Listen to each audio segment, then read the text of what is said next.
Nah, it's my last name is Madsen, and I just one day just reversed it.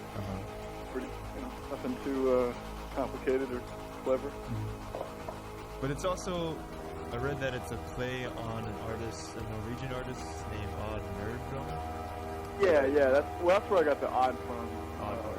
The Nosdam was around for a while, and then when I was going to art school like 10 years ago, I was pretty into Odd Nurgem's work.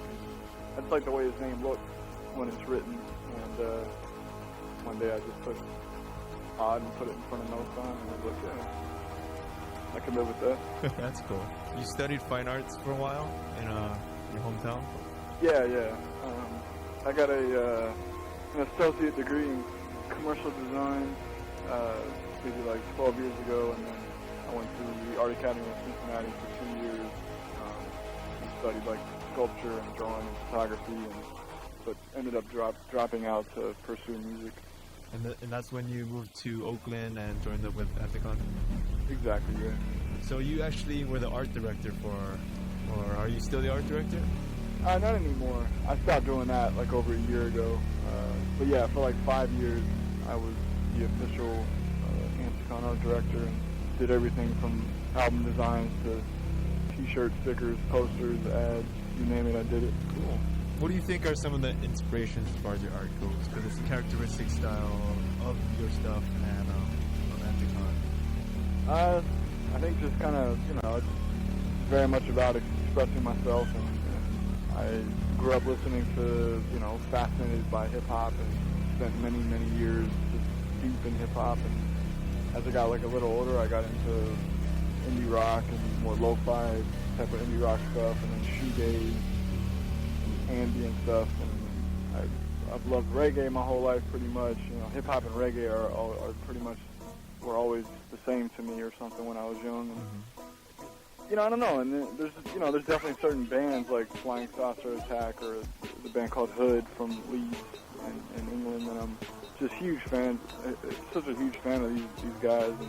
But ultimately I have a lot of like emotional uproars, like a lot of emotions inside of me, and my stuff just kind of comes out the way it does. I don't really know where that comes from, but can you talk a little bit about how you go about with the creative process, with your production? Yeah, I mean, there's always some kind of a spark, like whether it's like a sound that I'm always bringing home records, stacks and stacks of dirty old records, and I just go through them and like maybe I'll find like a couple little sounds that like and that could be the spark for something, and I'll just sit down and maybe sample some sound, a couple of different sounds, and make my own little riff on my SV1200, and just if I come up with something that moves me, I'll just keep tinkering on it until I have like a solid foundation, and we'll add drums, or sometimes it'll start with like I'll find a drum break on a record that gets me excited, and I'll chop it up or loop it up on my SV1200 and just go from there. And I mean it could be anything. It's just you walking down the street and you see something that will just kind of blow my mind, and things will resonate with me, and I'll come home and just kind of like just feel inspired for any random reason, and we'll just work on stuff. Well, I think that kind of shows, it kind of comes through in a lot of the work. Is like it can feel very random, it can feel like a very complex, intricate collage of all these things going on, and it's very real and lo-fi at the same time. Yeah, and that's just well, with like my new record in particular, it's just I work on that stuff for years, and I let it just sit and marinate and let it grow, and just I'm like, I want that stuff to take its own course and to live and grow. You know what I mean? Like, just as I'm like living and hopefully growing, and I have these tracks, whatever they are, these pieces that just kind of live with me, and they kind of grow on their own too as time goes on. Oh yeah, and I'll like maybe I won't touch something for a couple months, and then I'll go back to it and just get really deep into it.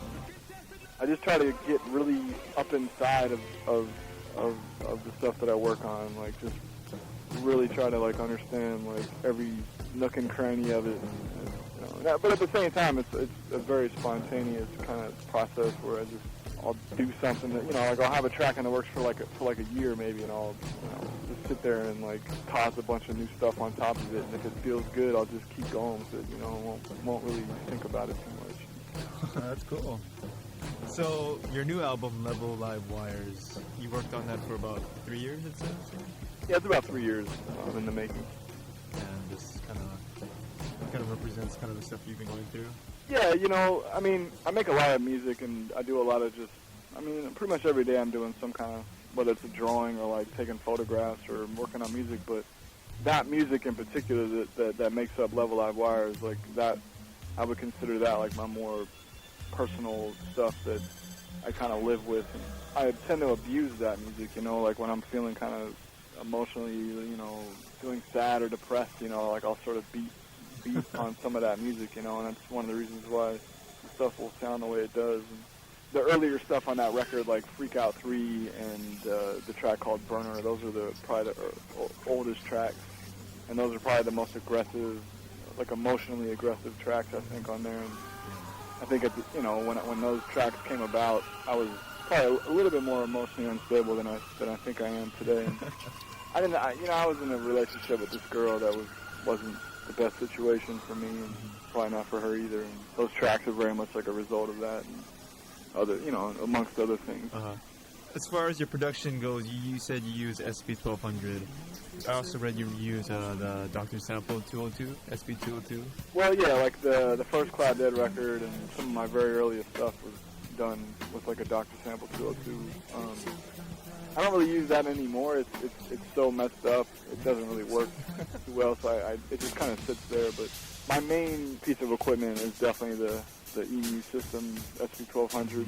That's like, like when I sit down and like start something, it's always on that. And then I have an MPC 2000 that I use occasionally, and then I have a Tascam cassette 8-track that I use as like a mixer to like route different signals through, and then I have a couple top-notch compressors that are very essential to my sound.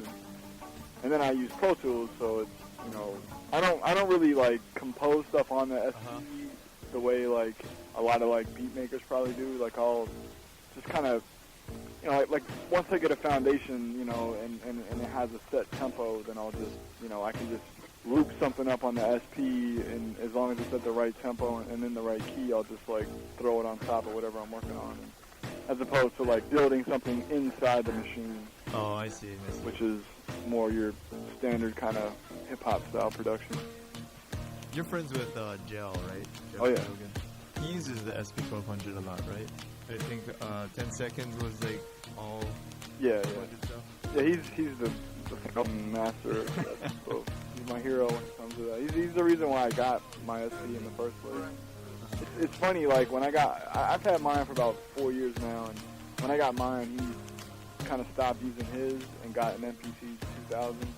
And it was like I was using an MPC for like 4 years, and then I got the SP and stopped using the MPC. He kind of did the same thing, but reversed. But whenever we work on music together, like on a regular basis, and we always just use the SP. It's just so much quicker and more like raw. And where the MPC it's a little too computerish or something, like rigid or something. Yeah, it's rigid for sure. I mean, if you got it in you, anything can have some funk to it or some feel to it. But yeah, the MPC is just, there's too many windows within windows, and you're focusing on this like little computer screen, where on the SP it's just like, you can be like a little kid just kind of banging on it, and it's less about like what's going on internally and more about like, just you can be real spontaneous with it. I wanted to talk to you about the Element video, Element Skateboards. This is My Element. Mm-hmm. You did the music for the whole video, is that right? I did the entire soundtrack, yeah. On a personal note, the way that I got into your music was 411 Video Magazine. Sure. There was their side project called On Video. Oh yeah. And it was in a commercial or something, and it was in like a couple different spots. Some of the tracks from No More Wig for Ohio. Yeah, exactly. And so that's kind of how I got into your music. That's great, man. So yeah, because I used to skate a couple years ago, and Yeah, I really dug the sound of that album, like just like the beats and the kind of lo-fi feeling of it all. Uh-huh. But how did you get into working with Element or on video or one? Did you used to skateboard? Oh yeah. I was a huge skater in the '80s. You know, it was my focus for a long time. It was like a bit, you know, Bones Brigade member. Doing pressure flips and stuff? No, I mean, you know, in the '80s, people weren't really. I mean, Moving more like low-fi stuff. yeah, exactly. Yeah, like, you know, like when I quit skateboarding, like I think kick flips were starting to become like the normal thing. You know what I mean? Like, yeah, so I was doing like no complies and like shove it, but it was mostly like slapping the curb and like power slides. But anyway, yeah, like, and I got back into skating in the '90s, like before I started making music seriously, and did that for a while. But I like really hurt my wrist bad, and like just kind of was like bummed on skating. Like, and, you know, like everybody around me was like constantly doing flips and this and flip that, and I was like, this is stupid. But anyway, it's like there's a guy named Doug Thompson who was like the music supervisor for all the on-video stuff, and he heard my stuff. I think maybe the first thing he heard was the Normal Wig for Ohio. And, well, he's friends with Kirk Yonda, and Kirk Yonda is the reason why you heard my stuff. He was like the director of all the on-videos. He was the one that was like, you know, okay, let's use this here and that there. And, but, you know, he was working with this guy, Doug Thompson, at the time. And then, like, I did a remix for the 411 50th video. You know the 411 theme song? Yeah, Exactly, yeah. I did a remix of that, like, maybe 5 years ago. And that was like the first thing I did, like, specifically for like a stage video, and that was through Kirk Yonda. And then again, Kirk did all the on videos and was, you know, using like a lot of my music. And, you know, we kept in contact, but it was always like real vague and brief. You know, like maybe every 6 months I'd hear from him. And then he got a job at Element to be their like main video guy. And when he got that job, the first thing he did was a commercial for Element, and he used one of my tracks in Normal Wig, and it was the first time I got paid. You know, in like 5 years of like giving away music, I finally got paid, and it was like, man, this is awesome. Like, I never thought I'd actually get paid. And then Kirk was like, hey dude, like, what do you think about doing music for an entire video? And I was like, oh yeah, like I'm so down to that. And that was last Christmas, so that, you know, January of 2007, it was pretty much when I started the soundtrack, and then I worked on it until June of this year. And it was an amazing experience, and, you know, this guy Kirk Yonda is just like the coolest, most humble, like awesome dude, you know. And he just, you know, we totally like. I mean, I don't know if you've seen the video or not or heard any of the music, but people seem to really, really like the overall like finished product. Like his editing style is like really unique. Like, we really tried to tie the music into the video, and like I really tried to capture the essence of each skater's style, you know, like, as opposed to like making music that they might like, you know what I mean, like, or like whatever they're listening to. But like, you know, like Tosh Townend, his track is like this big aggressive track, and like Brent Ashley, his stuff is like kind of laid back and kind of dusty, you know. And yeah. So is that? Do you think have you watched like some of the footy of the skaters and really kind of got an idea of their skate style? Oh yeah. Because like half of those dudes I never even heard of when I got the job, and then, you know, like Shad Musket. Yeah, he came back, right? Yeah, I mean, of course I knew who he was, so I had an idea of what I wanted to do for him. But like, yeah, like, you know, someone like Levi Brown, I never heard of him, and so Kirk sent me like 5 minutes of just raw footage, and I was just like blown away, like, man. So it was like, you know, I was just thinking to myself, like, you know, and Kirk would give me like direction, like, okay, with, you know, Levi Brown is like this folky kind of like laid back dude, and, you know, maybe something 60s sounding, and, you know, so I like came up with what I did. Or Brent Ashley's like, you know, he's a hip hop dude, but he's also laid back and real flowing kind of style, and like, so Kirk would, you know, he would be like, he would give me that to go off of, and then I would take these little notes that he'd give me, and then I'd watch the footage, and then I would just make stuff. And then, like, I'd send it to Kirk and say, hey, what do you think of this? Like, stuff, you know, like, early versions of tracks, like, raw stuff, and he'd be like, that's perfect, go with that. And then, you know, we would sort of go back and forth. Once he had, like, the part, like, let's say a part's like 3 minutes long. Once he had the part sort of, because he would like flesh the part out, not to my music, but the way he wanted it to flow. And then once the music was there, that's when he fine-tuned and like put a lot of the tricks on beat. So it was very much a back and forth kind of process. And then I went down there a couple times to Element, 2 separate times, to actually sit with Kirk and like really fine-tune the editing of the video to the music, so everything was like really on beat, real tight. And it was an amazing process.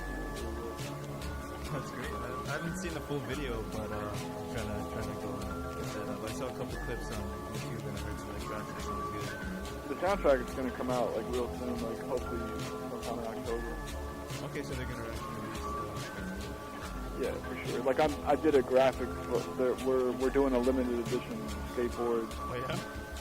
I did the graphics for it, and then it's going to come with a CD like stuck to it of the soundtrack. And then there'll also be soundtracks available just as a CD. Yeah, and then it'll be like on iTunes. So you just released this new album. You have the Element skateboard soundtrack. What else are you working on in the future? Well, I mean, I got some remixes that, you know, like I did that Boards of Canada remix. Right. How did you hook that up? Were you fans of them, or? Yeah, I mean, you know, I'll try to make it's a long story, but I'll make it short. Like, basically, like, we met, you know, I've been fans of Boards of Canada for quite a while, and when we toured Europe with Cloud Dead, which was, I think, 2002, it was like right after Gio Gotti came out, and we met Boards of Canada in Edinburgh, where they live, on that tour, and like they were just like, you know, just like us, just cool. You know, I don't know if we're cool or not. But they were just, you know, it was just cool. It was like, you know, we met these dudes, and like it was clear that we had a lot in common, and they really liked what we were doing, and of course we're big fans of what they were doing. And we just kept in contact, and we even were. There was talk of doing like a Boards of Canada Cloud Dead tour, but Cloud Dead kind of fell apart, and they never really got their live show together, I guess. And then they did a remix for the last Cloud Dead record, which was called 10. Right. They did a remix of Dead Dogs 2, which I love, you know, and it was like a total honor for them to have to do that, because they don't remix too much stuff. And then, you know, I guess a couple years went by, and like, you know, and we always keep in contact. But when they finished their last record, Campfire Head Phase, they sent me an email right before it came out and said, "Hey, we got this new record, and we've been thinking about, you know, like, would you be down to do a remix?" And I was just like, "Oh my God, like, of course," you know, like. So, and you know, and I did what I did, you know, like I made like a pretty long, like, ambient, like, stretched out, spaced out, very dark and twisted, like the dark side of what they made or something, you know, and you know, it was a really good thing for me. It was really inspiring, and like it really meant a lot to me that they would ask me to do that, because from what I understand, they had a couple remixes. I think Stereo Lab did a remix for them. Like I think Warp commissioned a couple bands to remix their stuff, like when their first record came out, or not the first one, but the Music As a Record Children. And then with this new, you know, with this remix that I did, I guess, if I'm not mistaken, I'm the only one that they've like ever reached out to and like requested a remix. So it was just like a real honor for me, and like I just think we have such mutual respect for each other's like aesthetics, and you know, I almost feel like this, you know, I mean, I could be totally full of this, but sometimes I feel like when I listen to their stuff, I'm just like kind of like, you know, I just feel like we're on the same wavelength, and like when they do something really that blows my mind, it's like it makes me want to like really step my game up. I bet I can do something kind of as cool as this, but I don't know. Yeah. So well, that's pretty cool, man. So yeah, like I did, you know, it's easy for me to go off on these tangents, but yeah, like speaking of that remix, I'm currently putting together hopefully like early next year, Anticomet will release a 2-volume compilation of like remixes and B-sides and some unreleased stuff of mine. And like the Boards of Canada remixes will be on there, amongst a bunch of other remixes. But I've done quite a few remixes in the last 2 years, and I think a lot of them have just kind of gone unnoticed, which is fine. So, you know, when I put out this comp, I think a lot of those remixes will be heard for the first time, and I'm really proud of like a lot of them. Well, I mean, all of them I'm pretty proud of. And then course, the soundtrack for the Element will come out in October, and I'm doing a remix for right now I'm doing a remix for I don't know if you've heard of Black Moss Super Rainbow. They're definitely worth checking out. It's basically one dude. They're on tour with Flaming Lips right now, and they're gonna tour with A$AP Rock like later this month or something, which is kind of wild. But yeah, so you're working on a remix for? Yeah, for Black Moss Super Rainbow. Pretty excited about it. I got some other stuff like some mixes that I do. Like I don't know if you've ever heard of this Mixtape Deluxe. Yeah, actually, I heard that. I got a second. Well, I'm just calling it like Mixtape Deluxe 2. Okay. Mixtape Deluxe 2. Yeah, it'll probably be something like that. But yeah, it's just as dense and layered, and it's been in the works for maybe like 4 years now. I just been like slowly compiling like all this stuff. So I'm probably gonna release that like online before this year is up, and try to get it out there as much as I can, like through the internet. Maybe press it up on CD. Are you planning on doing any touring in support of the record, or what? Do you do DJ sets or live performances? I don't do, like, I'm not in any bands right now, so I don't really perform live, and like I can't even imagine how I perform my solo music live, so I just don't even think about it. Maybe someday I'll figure it out and do something, but yeah, I mean, I DJ like a lot. Like I DJ 2 or 3 times a month, and I do all kinds of stuff in the Bay Area, art shows, and DJ at bars and galleries, and parties, and I'm, and now that I'm working with Element, I've done some like parties, DJ at different Element parties, so I'll be doing more stuff with them in the future. I'm thinking about maybe trying to get out on the road a little bit, like maybe go on tour with like a cool band or something that I like. Maybe just play records. But what kind of records?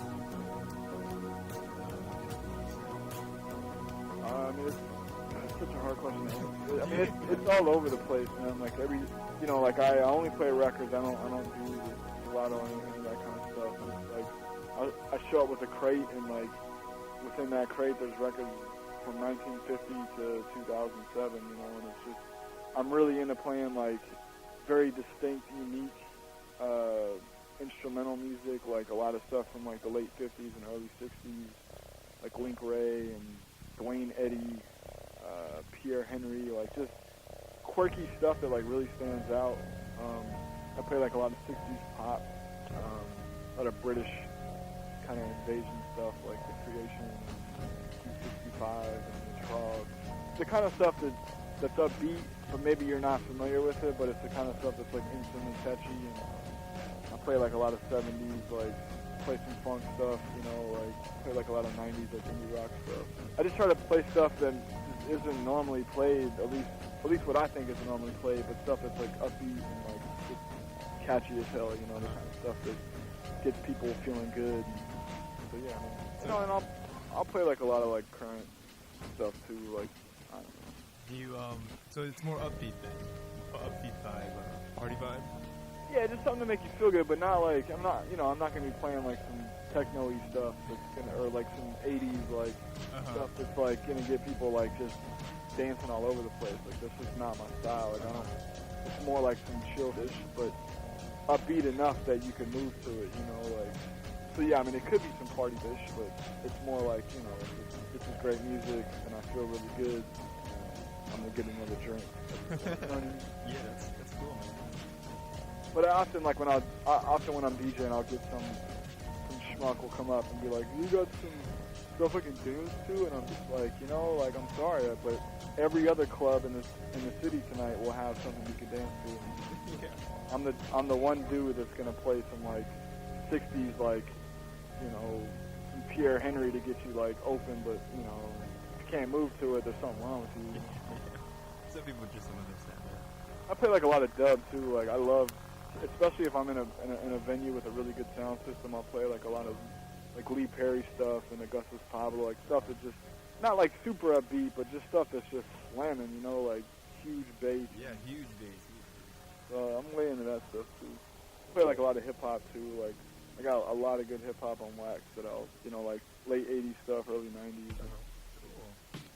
Well, hopefully, maybe one day a promoter can bring you out for a DJ set or something. I think maybe you can go to Hawaii. Dude, I've been fiending to go to Hawaii to do something like that. Like, I'll fucking drop some bombs if I just got to get over there. Yeah. Well, is there anything else that you want to maybe say to the people of Hawaii? You know, and enjoy that part of the world while you can. You know? I've never been to Hawaii, and I just one of those places that I have to get to soon. So, just on a side note, you ever work on producing some dub stuff, more like real dubby stuff? Because some of your stuff does have definite dub vibes to it, but yeah, I mean, I can definitely go overboard with like the delay and stuff like that. You know, I don't know. It's like I'm so into like Lee Perry, and like there's so much about like he's like probably one of my biggest heroes, and like I have like every CD of his, everything on wax that I can find. And, like, I study his stuff pretty hard, and there's something magical about his music, and to me it's like there's so much.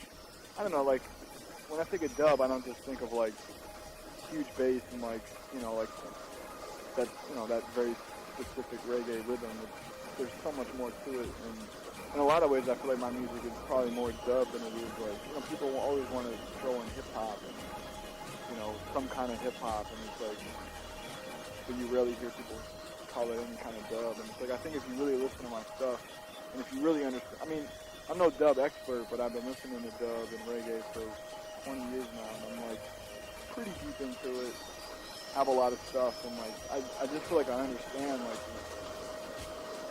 what the hell those guys were like going for, and yeah, for sure it's about the rhythms and it's about the feel, but there's so much more to it, and it's very much a, if you have equipment, if you have like a mix board and delay pedals and compressors and EQs, like, and you have these knobs that you can just turn and twist, like, you start to, that's what I mean as far as understanding like what people like Lee Perry and King Tubby and Keith Hudson, like some of these dudes are doing, is like, it's very much about like that in the moment, spontaneous, like, this is what I have in front of me, these knobs, and this is the equipment I got, this is the rhythm I got, and like some bare bones-ish, and how can I just, make this wild. With that said, yeah, like I think my stuff is like super stuff.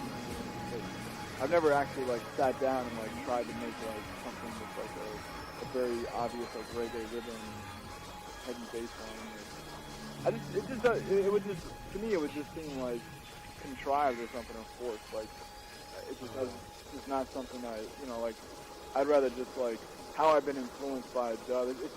It's almost like it like frees you or something like that. Like when you can think about music in terms of like, you could do anything you want to this stuff, and as long as you're true to yourself. Like that's kind of what I get from. I mean that's what I get from like from dub, and in particular like Lee Scratch Perry. Like just you can do whatever the hell you want. And it just happens that he was in Jamaica and he was like doing reggae, and that was his thing, and he could have been like Jimi Hendrix or something. He could have been like anybody.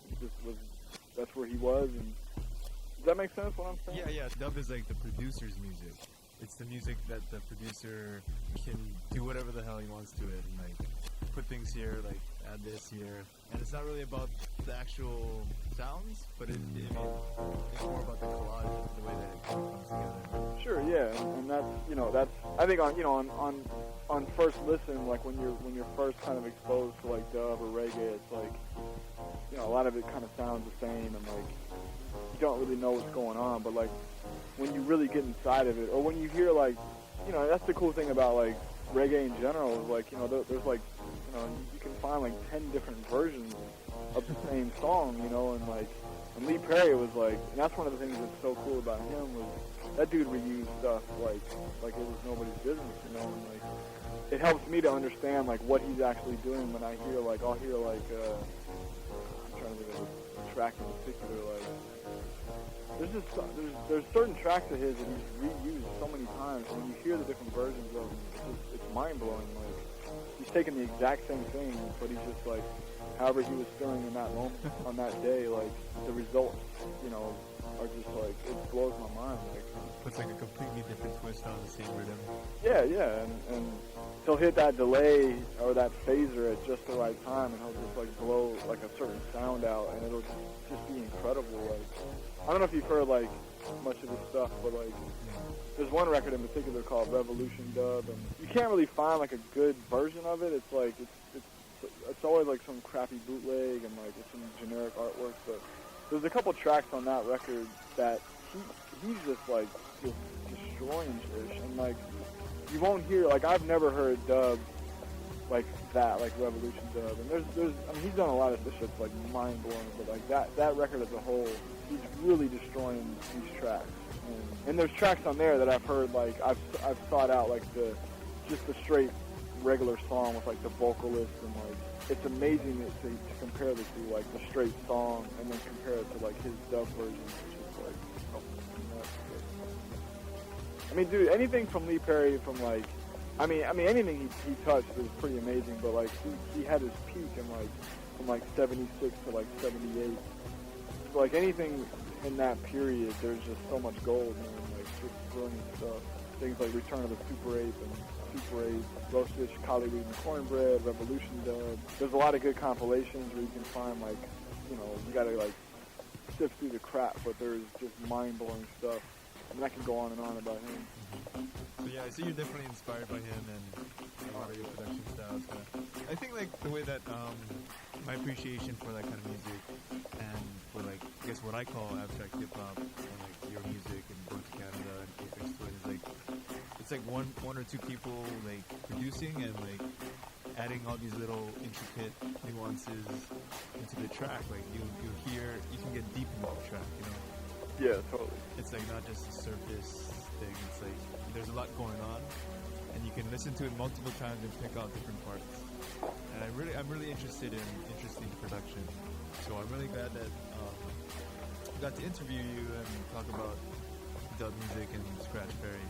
Oh, for sure. And dude, and you definitely hit on a really good point there, where it's like, and that's why I think like Boards of Canada are fucking geniuses. Is like, you know, yeah, this stuff sounds great, and it's like amazing textures and like cool little sounds, but it's like it all boils down to, in my mind, is like a solid rhythm and a great memorable melody. And like if you don't have a good rhythm and a good melody, then it doesn't matter how cool your sounds are or how great your textures are or how wild you can make something sound. Like, you gotta have the fucking solid foundation before you can sort of masturbate all over it, you know.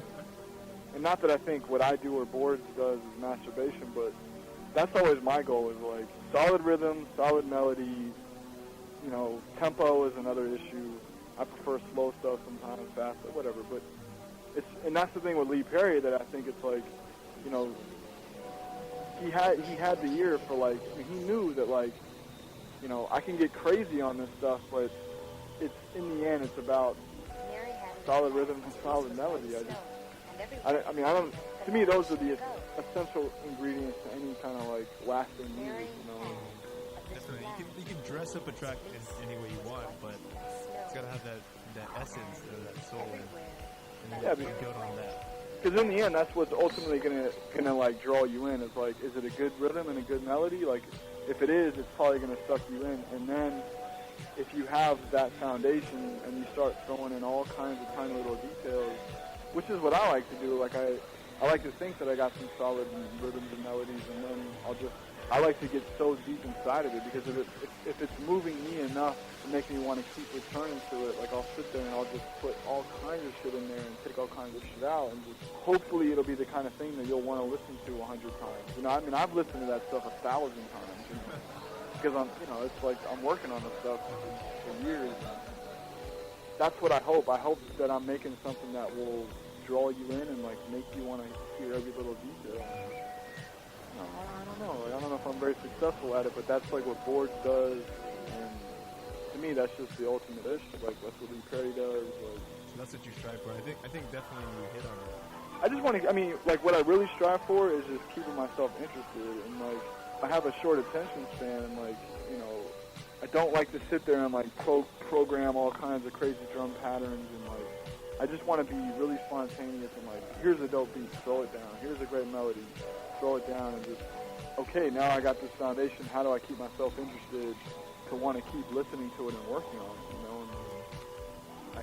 I don't know how other people like Aphex Twin or even how boards work, but I'd imagine it's sort of similar, where it's like, if you got a fishy beat or like a whack melody, like you're not going to want to sit there and like keep working on it. Yeah. And I think that's why boards or Aphex.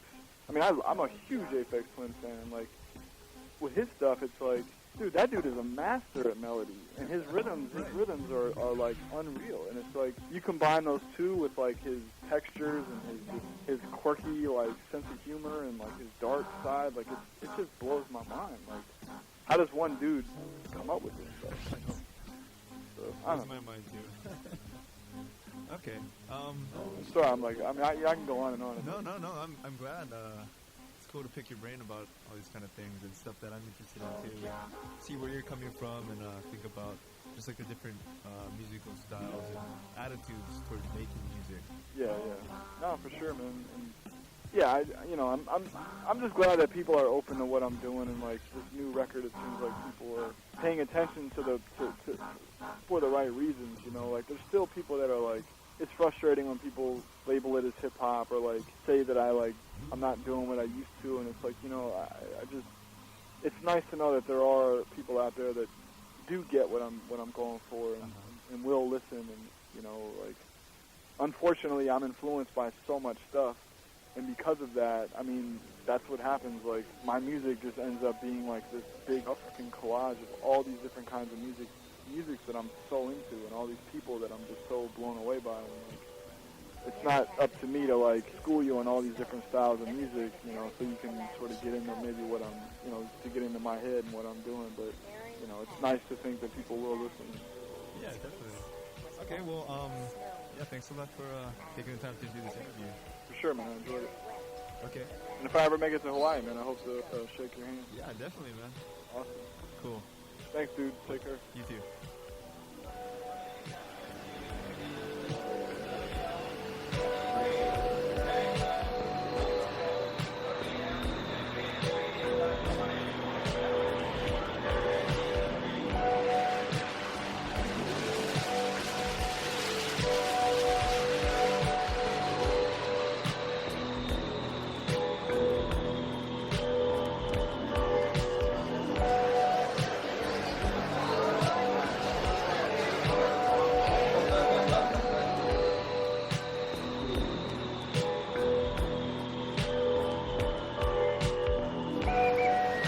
So I hope you enjoyed that.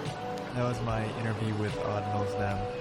You can check out anticon.com for more information about him and the label, as well as myspace.com/Nosdam. That's Nosdam. The new album is called Level Live Wires. Came out in August and coming off of Anticon. You can check out the stuff before Burner, the album before. No More Wakeful, Ohio, a bunch of other stuff. Hope you like that. And thank you for listening to KTUH FM Honolulu. The name of